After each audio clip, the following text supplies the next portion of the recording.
Pada zaman dahulu, di sebuah desa nelayan di air manis, Sumatera Barat, hiduplah satu keluarga nelayan. Karena kebutuhan keuangan keluarga, sang ayah akhirnya memutuskan untuk pergi merantau menyeberangi lautan. Namun, sang ayah tidak pernah kembali ke kampung dan meninggalkan istrinya, Mande Rubayah. Sang istri kemudian membesarkan anak mereka, Malin, seorang diri. Oleh sang ibu, Malin sering dikundang-kundang, dibawa kemana saja. Oleh karena itu, sang anak mendapat panggilan baru, Malin Kundang.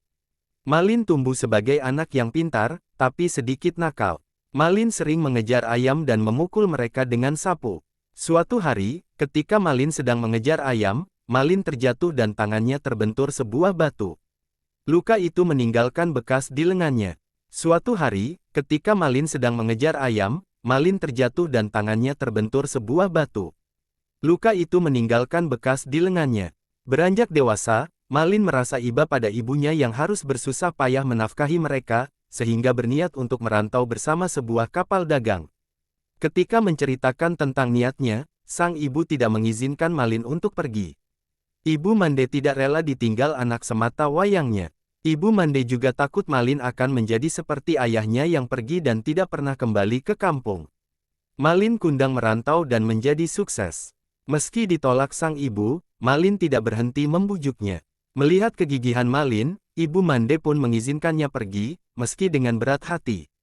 Setelah meyakinkan ibunya bahwa dirinya akan baik-baik saja, Malin pun pamit dan meninggalkan Ibu Mande seorang diri di desa. Ketika sedang berlayar dalam perantauannya, sebuah kejadian buruk menimpa kapal yang ditumpangi Malin sehingga ia terdampar di sebuah pantai. Warga desa di pantai tersebut menyambut dan membantu Malin untuk tinggal dan bekerja di sana.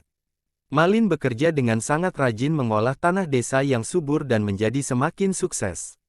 Malin memiliki 100 orang pekerja dan sejumlah kapal dagang sendiri.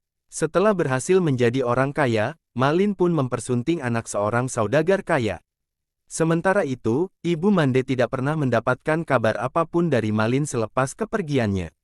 Selama bertahun-tahun, Ibu Mande hanya bisa memandangi laut sambil berdoa agar anaknya selamat dan mengirimkan kabar, atau bahkan kembali ke desa. Setiap kali ada kapal besar yang bersandar di desa, Ibu Mande selalu bertanya kepada nahoda dan awak kapal tentang anaknya. Namun, tidak pernah ada yang membawa kabar atau titipan dari Malin. Malin Kundang pulang ke kampung halaman. Suatu ketika, Malin bersama istri dan beberapa anak buah kapal pergi berlayar menggunakan kapal yang besar. Setelah berlayar beberapa saat, kapalnya berlabuh di suatu pulau. Tanpa disadari, ternyata itu adalah kampung halaman Malin. Melihat kapal besar yang berlabuh, warga desa, termasuk Ibu Mande beramai-ramai berkumpul di tepi pantai. Mereka ingin menyambut kapal yang dikira milik seorang sultan atau pangeran itu. Dari kejauhan, terlihat sepasang pemuda dan pemudi berdiri di anjungan, mengenakan pakaian yang mewah.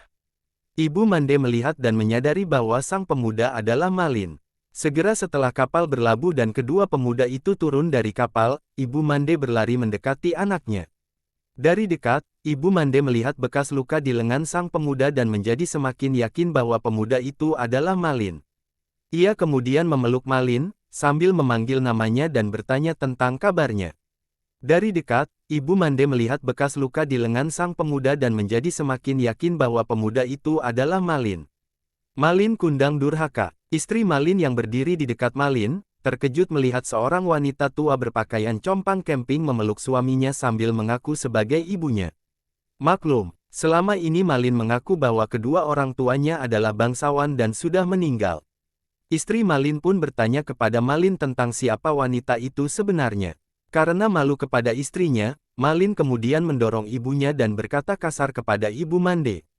Malin tidak mengakuinya sebagai ibu dan mengatakan bahwa ibunya tidak seperti Ibu Mande yang kotor dan miskin. Setelah itu, Malin memerintahkan istri dan anak buahnya untuk bergegas kembali ke kapal untuk berlayar. Malin Kundang dikutuk menjadi batu. Ibu Mande yang sudah tua renta terkapar di pasir, menangis, dan sakit hati sampai pingsan. Setelah akhirnya tersadar, Ibu Mande tinggal sendiri di pantai dan warga desa yang tadinya ramai sudah meninggalkannya. Ibu Mande juga melihat bahwa kapal Malin dan istrinya sudah berlayar jauh dari pantai. Sambil menangis, Ibu Mande berlutut sambil mengangkat tangan untuk berdoa kepada Tuhan. Ibu Mande berdoa jika pemuda tadi bukan Malin Kundang, Ibu Mande memaafkan perbuatannya. Tapi, jika pemuda itu adalah benar Malin Kundang, maka Ibu Mande mengutuknya untuk menjadi sebuah batu. Ibu Mande berdoa jika pemuda itu adalah benar Malin Kundang, maka Ibu Mande mengutuknya untuk menjadi sebuah batu.